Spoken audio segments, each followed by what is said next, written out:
Morning, guys. You guys probably haven't seen my lift without all the plastic all over it.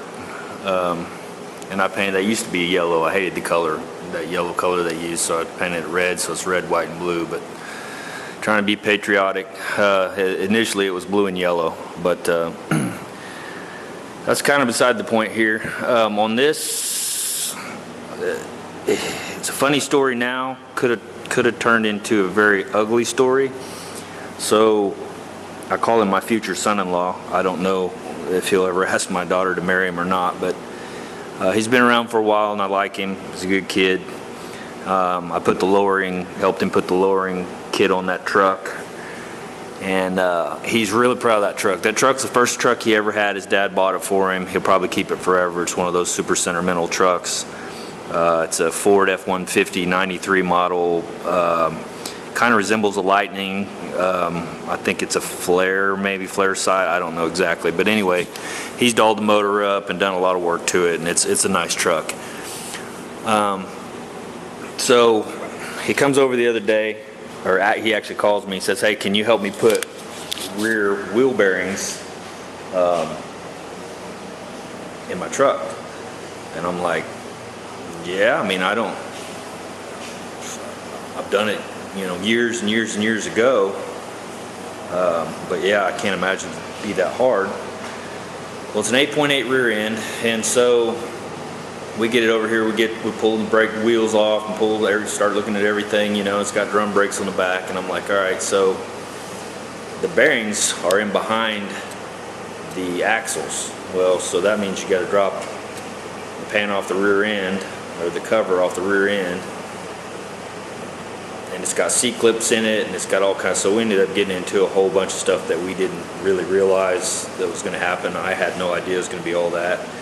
But we ended up doing it, and that wasn't that big a deal. I learned some things about C-clip rear ends, and it worked out fine. We got it all back together. Everything worked out. But while it was up in the air, we had the wheels off of it in the back, and as you can see here,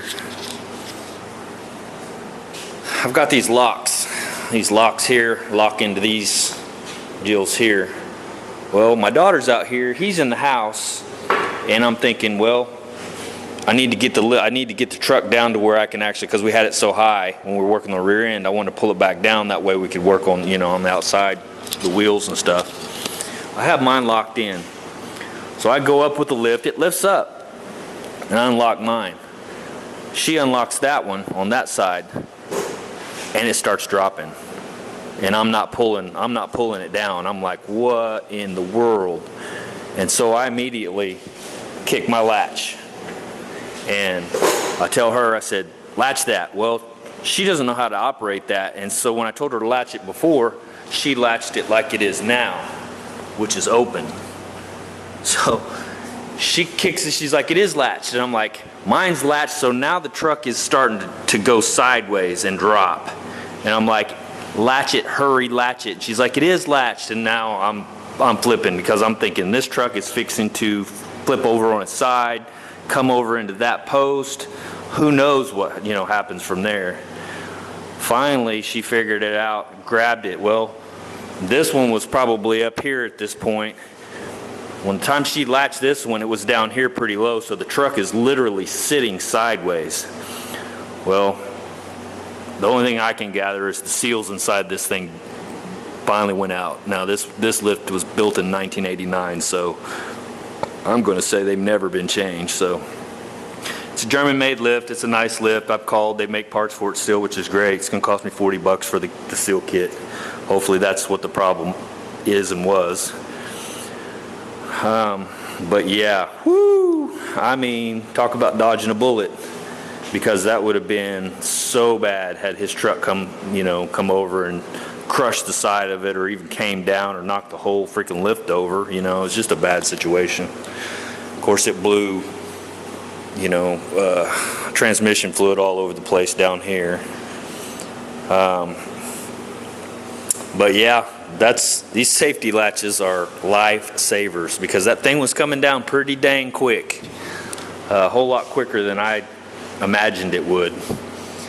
And from this one, from the best I can see on this Well, it does look like there's a cylinder in there. There is 2 cylinders. This cylinder for sure is bad. And heck, I may need to change. I thought there was only 1 cylinder. There's actually 2 cylinders in this. I may need to order me another kit for this side too. Do both sides. Anyway, so yeah, that was kind of the thing happened this weekend. Anyway, we got his truck together, got it back together, everything worked out, it's running good, got the new bearings in it, everything worked. But that's kind of what I did instead of working on this a couple of days shifted. Well, yesterday I was at the fire station, and then the day before that we did that. So this, I pushed this outside. It's been sitting out for 2 or 3 days now, you know, pull it back in at night. But anyway, so today on this, and that was another issue. I knew I was closing in on that window, that 7-day window when you can top coat this stuff. And I'm so glad I did that, because that's the majority. But this, and then the dash, and then this, I'm going to have to rescuff with 180 completely, all of it, because I've passed that 7-day window. So I'm going to pull these fenders off, pull all this off, and then go ahead and start scuffing that up and get it ready, and hopefully get this thing in some high build, or at least this part in some high build today. And like I said, I'm not worried about any overspray because I still got to sand all this down. Also, I ordered a thickness gauge, a paint thickness gauge I found at O'Reilly's. Whether it's good or not, I don't know.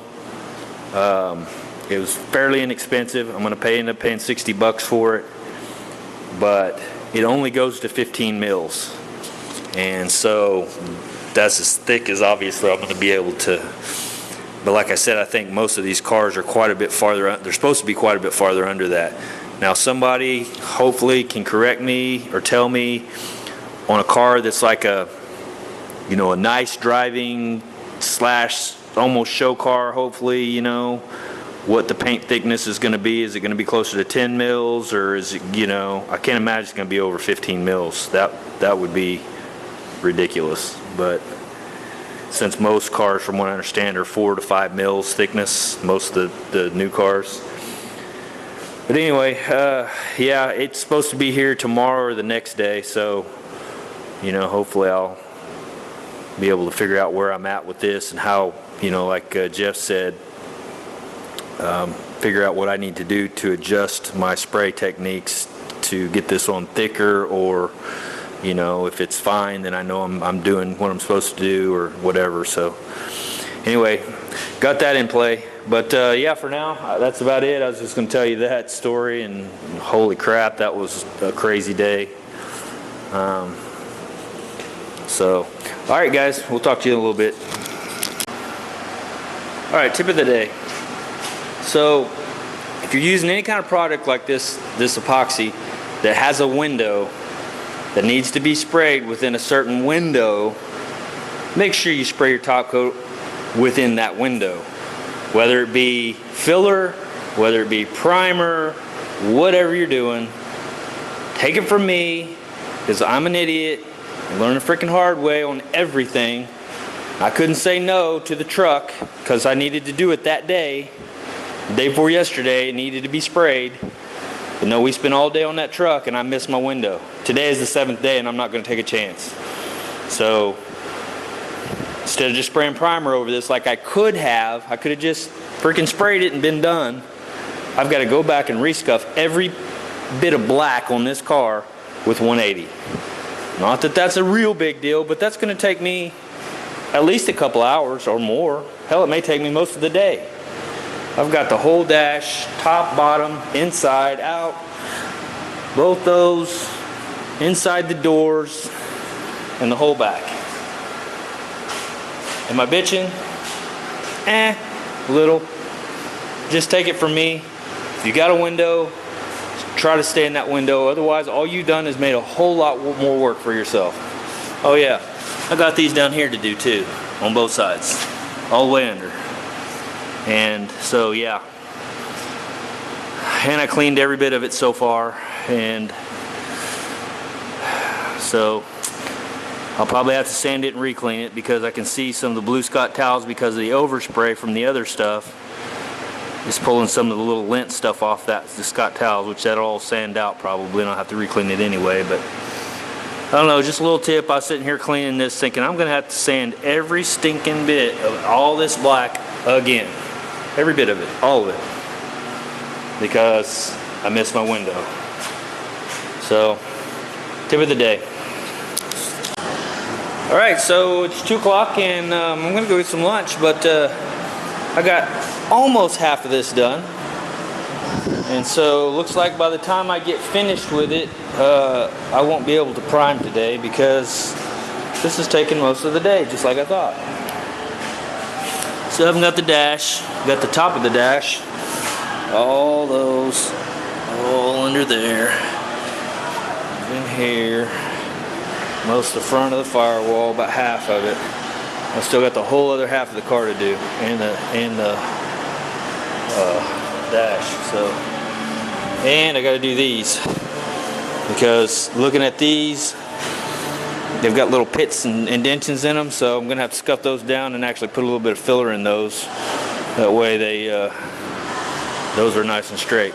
So because he's not gonna put chrome over top of those. So yeah, get to do that too. Then I'll prime it, hopefully.